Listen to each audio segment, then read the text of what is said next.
Obrigado. Gente, vocês não sabem o tanto que cansa fisicamente você trabalhar 3 dias com criança.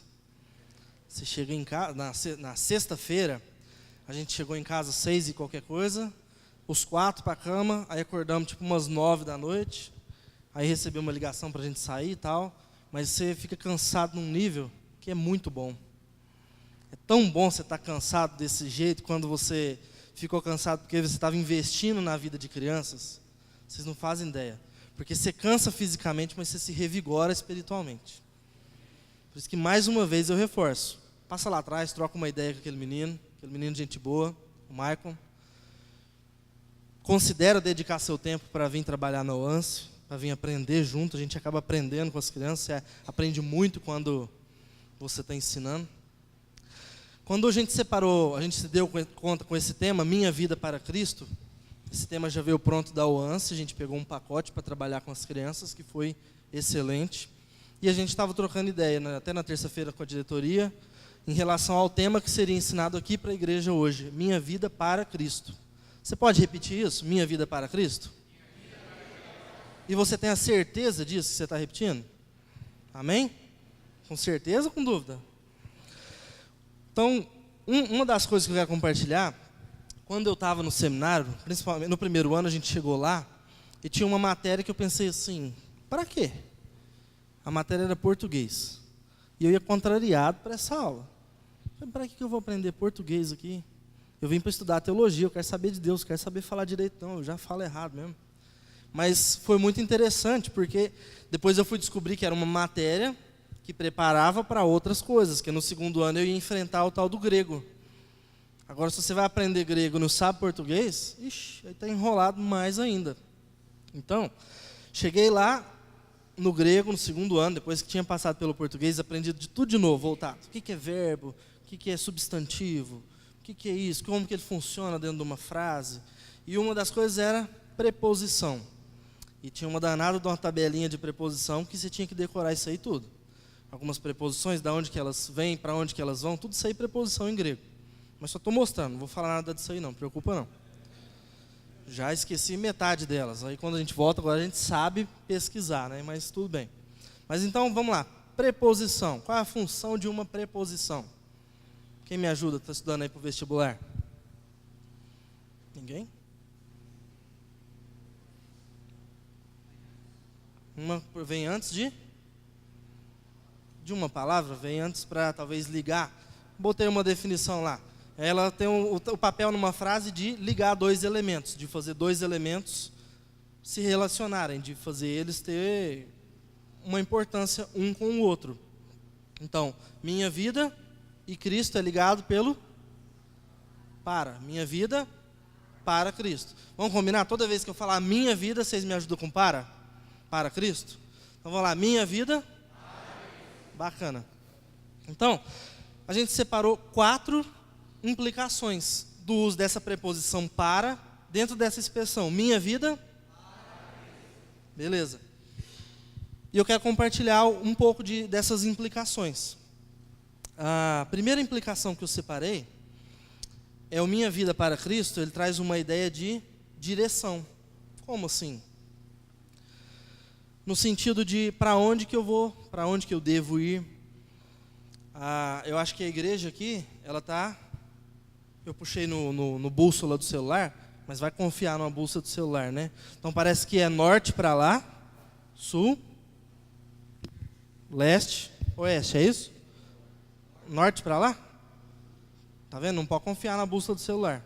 Norte, sul, leste, oeste. Direção.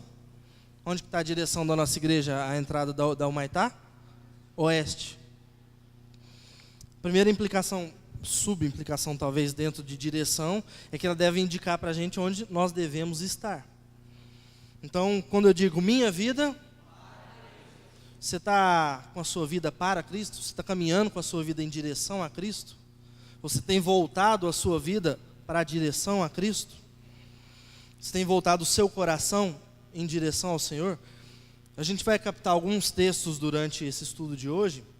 Vamos comigo lá em Ezequiel, capítulo 8.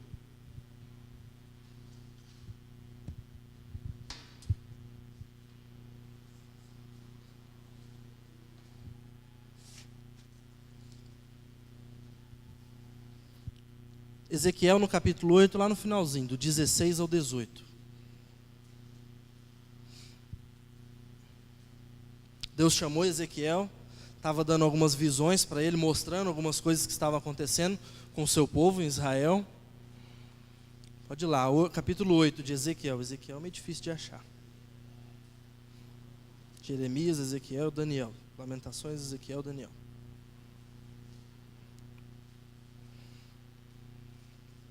E lá no capítulo 8, então, Ezequiel estava tendo algumas visões, Deus estava mostrando algumas coisas que estavam acontecendo. E no finalzinho, eu vou ler o texto, mas Deus mostra para ele que tinham 25 pessoas que estavam virados para o sol. Eles não estavam virados para Deus. Porque quando você pega a geografia do templo, igual a gente tem ali uma maquete no fundo, depois você pode olhar lá, a ideia é que o pôr do sol era ao contrário do templo.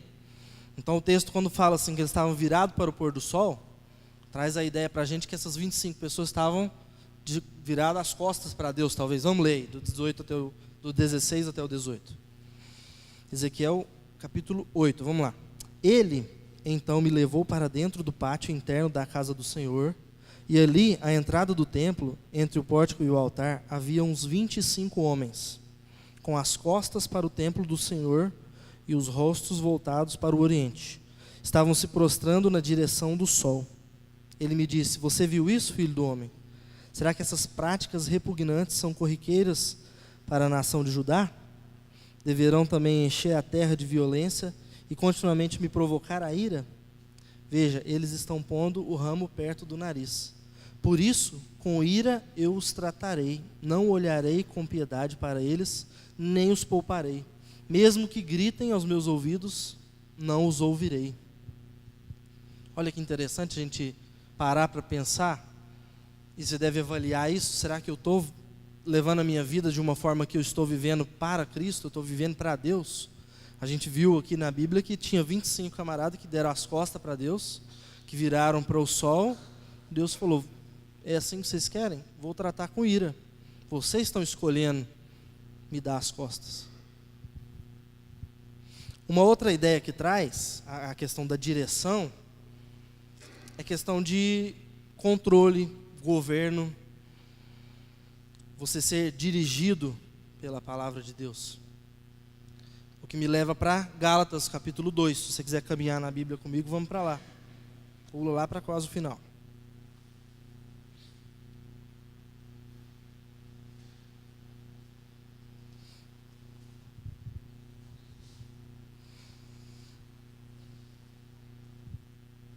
Gálatas capítulo 2, no 20 diz: fui crucificado com Cristo, assim já não sou eu quem vive, mas Cristo vive em mim. A vida que agora vivo no corpo, vivo pela fé no Filho de Deus que me amou e se entregou por mim.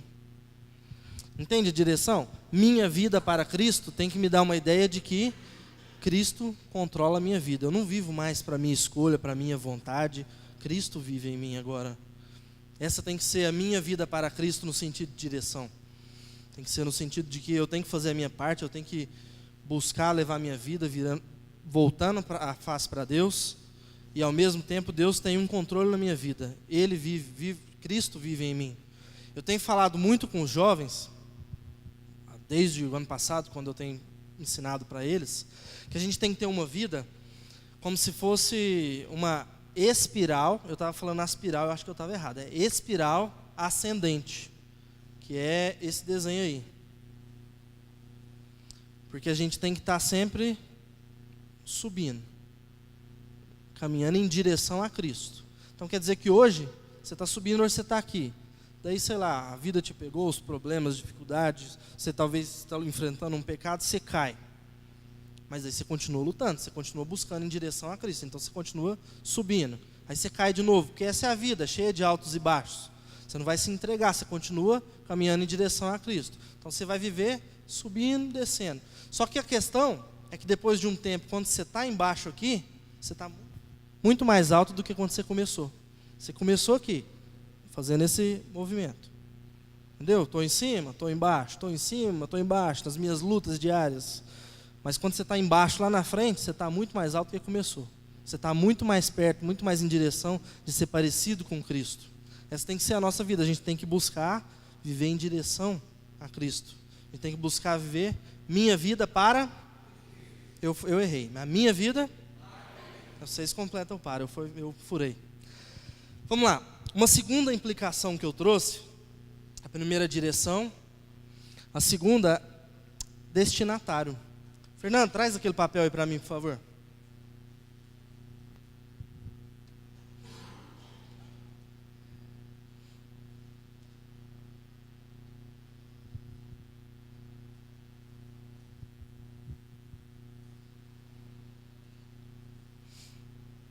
Obrigado. O que o Fernando fez? Ele trouxe o papel para mim. Entende a ilustração, o exemplo do destino? O papel saiu lá de trás e veio para mim. É interessante a gente até pensar a questão de quando a gente busca um destinatário, é porque também a gente tem um desejo de se comunicar com esse destinatário. Talvez aqui foi só uma ilustração, foi só uma brincadeira que eu pedi para o Fernando trazer. Mas talvez teria alguma informação aqui que ele precisava se comunicar comigo. Da mesma forma tem que ser a nossa vida tem que ser a minha vida. Eu tenho que viver buscando esse destino, buscando me comunicar com Cristo, buscando caminhar para Ele. Sabe o que a Bíblia fala? A Bíblia fala que nós fomos selados como destino. Interessante pensar isso, né? O nosso destino ele já está traçado. E a gente já tem a certeza de que vai chegar lá. E quando a gente pensa nessa questão de destinatário, é importante a gente parar para pensar que eu devo viver a minha vida para Cristo. Então, todas as outras coisas não podem ser mais importantes do que o meu destino. Porque tem muita gente que está vivendo assim, a minha esposa é o mais importante. Vou dar um exemplo aleatório. Então eu levo o meu casamento, a minha esposa, mais importante do que Cristo. Meu filho é o mais importante, então eu vou fazer todas as vontades dele. Não, peraí, você está ensinando que o caminho dele também tem que ser buscar o Senhor Jesus? Tem gente achando, não, o mais importante é o meu trabalho, é a minha carreira. Então eu vou fazer de tudo para levar minha carreira, para ganhar bem, para ter um status. E enquanto você está buscando a sua carreira, será que ela não está sendo mais importante do que a sua vida para Cristo? Tem muitas pessoas que estão vivendo dessa vida, que estão se entregando, que estão perdendo o foco, estão esquecendo o destino, que deve ser o Senhor Jesus.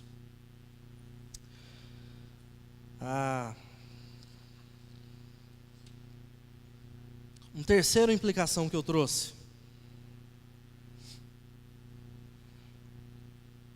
A gente precisa entender que o nosso destino ele é muito mais importante que trabalho, amizade, igreja. E voltando aqui o segundo que apareceu lá, eu lembrei. Tem muita gente que acaba se frustrando por causa disso. O foco da pessoa não era o destino, não era em Jesus, era em pessoas. O que a pessoa faz? A pessoa falha, a pessoa peca, a pessoa erra. Então ela se frustra. Então, nunca mais eu vou na igreja, porque o cara falhou. Aonde que estava o foco da pessoa, o destino?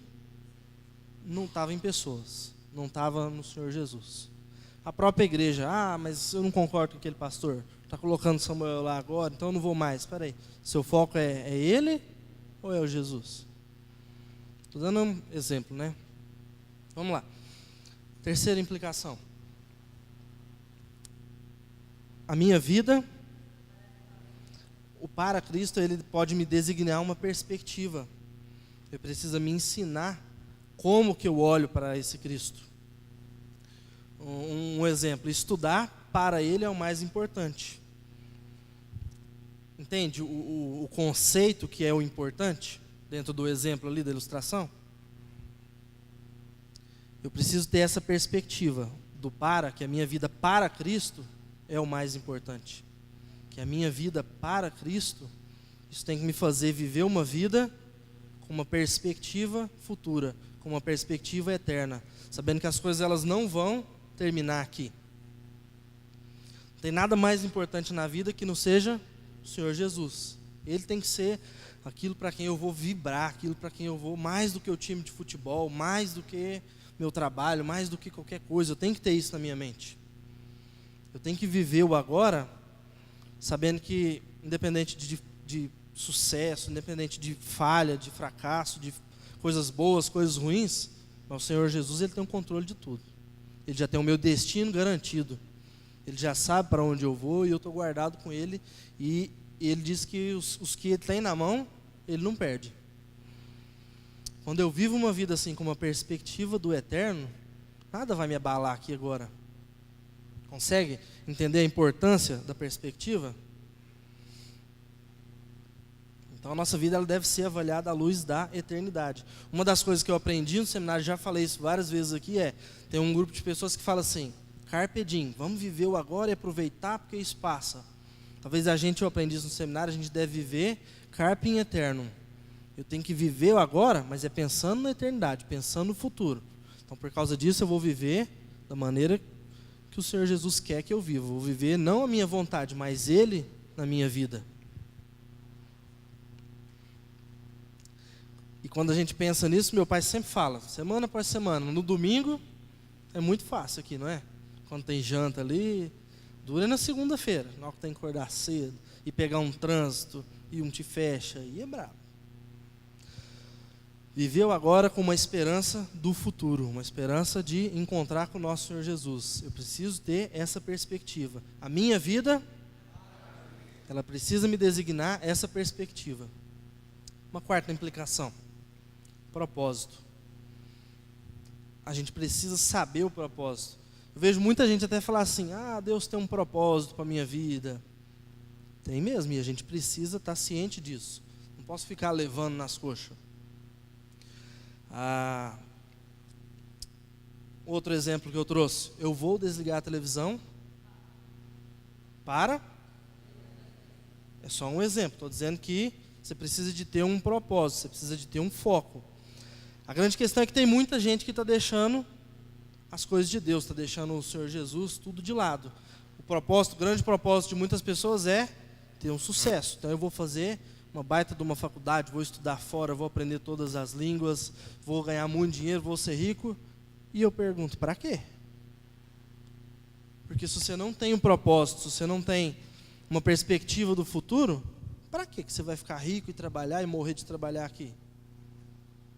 A gente precisa avaliar tudo isso.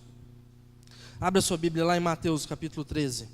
Tem muita gente que está escolhendo tesouros daqui e colocando esses tesouros como muito mais importante do que o Senhor Jesus. Está colocando família na frente, está colocando relacionamento, trabalho. Sabe? Mateus capítulo 13. Tem duas historinhas aqui.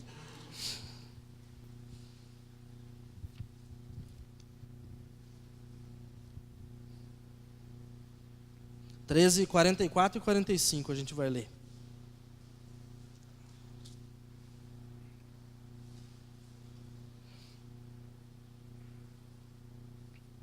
Chegou lá?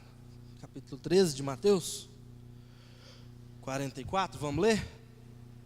O reino dos céus é como um tesouro escondido num campo. Certo homem, tendo encontrado, escondeu de novo, então cheio de alegria vendeu tudo o que tinha e comprou aquele campo. O reino dos céus também é como um negociante que procura pérolas preciosas. Encontrando uma pérola de grande valor, vendeu tudo o que tinha e comprou. Consegue entender o que eles fizeram? Eles tinham um propósito. Todas as outras coisas que eles tinham, venderam tudo e foi lá naquele propósito, naquele coisa que é de grande valor. Que é o quê? O reino dos céus, uma vida com um propósito, viver para o Senhor Jesus. Jesus é que é esse tesouro escondido no campo. Quando a gente encontra esse tesouro, talvez você recebeu essa palavra através de alguma pessoa, você conheceu o Senhor Jesus Cristo, e a verdade é que você deveria entender então, que todas as outras coisas da sua vida não são mais importantes que esse tesouro. Você deveria priorizar isso mais do que todas as outras coisas na sua vida. Uma das coisas que a gente aprende e brinca até muito para ensinar a criança é um troninho no coração. Quem que está reinando lá no seu coração? É o Senhor Jesus ou é alguma outra coisa? Quem está reinando no seu coração é a sua vontade de crescer, de melhorar. Quem está reinando no seu coração é a sua família, que você vai fazer de tudo para eles, mais do que fazer para Jesus. Você precisa avaliar a sua vida. Jesus é essa pérola de grande valor. E aí eu te pergunto, você está pronto para abrir mão de todos os outros tesouros? Lembra a história do jovem rico? Ele falou, o que eu preciso fazer? O que eu preciso? Jesus falou, vai lá e vende tudo, dá para os pobres e vem me seguir. Será que a gente estaria disposto a fazer isso? Talvez vender tudo, mas é um exagero, tá bom. Você está disposto a desligar a televisão e vir trabalhar com as crianças domingo de manhã? Está disposto a abrir mão de um sono domingo de manhã e vir? Não, mas eu trabalho no domingo de manhã. Tudo bem, mas você sabe de outras áreas que você pode trabalhar, não é? A gente não tem só aqui, a gente tem reuniões aqui de segunda a sexta acontecendo. Você está disposto a abrir mão do seu luxo, do seu conforto e dedicar tempo para fazer alguma coisa para o Senhor Jesus?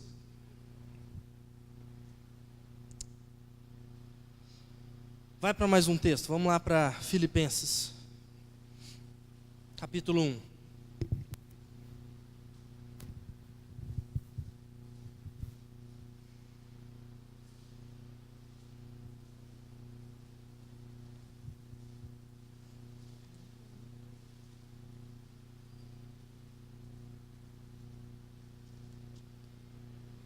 Capítulo 1, Filipenses.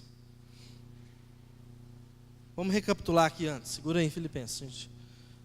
4 implicações dessa preposição para na expressão minha vida. Ela deve me dar direção. Eu devo buscar a direção, buscar me levar a minha vida em direção ao Senhor Jesus. E eu devo ter a consciência de que Ele governa a minha vida, Ele dirige a minha vida. Não fui crucificado com Cristo. Minha vida, eu vivo para Ele. Eu devo ter também a implicação do destino. Você está caminhando, você está levando a sua vida em direção ao Senhor Jesus?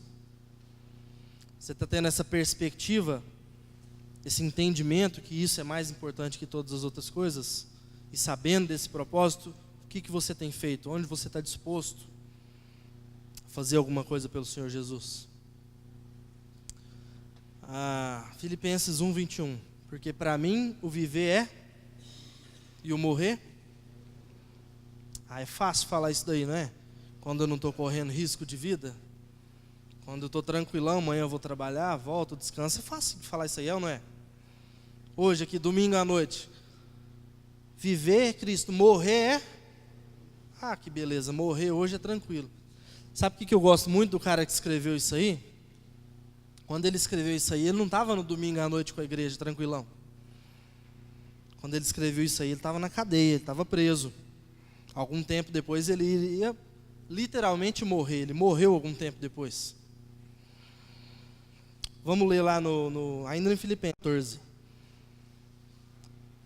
Capítulo 1, do 12 ao 14. Quero que saibam, irmãos, que aquilo que me aconteceu tem ao contrário servido para o progresso do Evangelho. Está vendo? Ele não estava...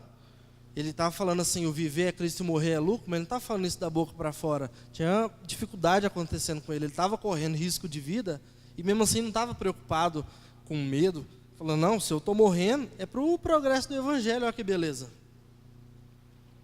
Como resultado, tornou-se evidente toda a guarda do palácio e todos os demais que estou na prisão por causa de Cristo. E os irmãos, em sua maioria, motivados no Senhor pela minha prisão, estão anunciando a palavra com maior determinação e destemor. Esse é o meu convite. Um dia, teve um camarada que estava na prisão, correndo risco, e ele falou isso.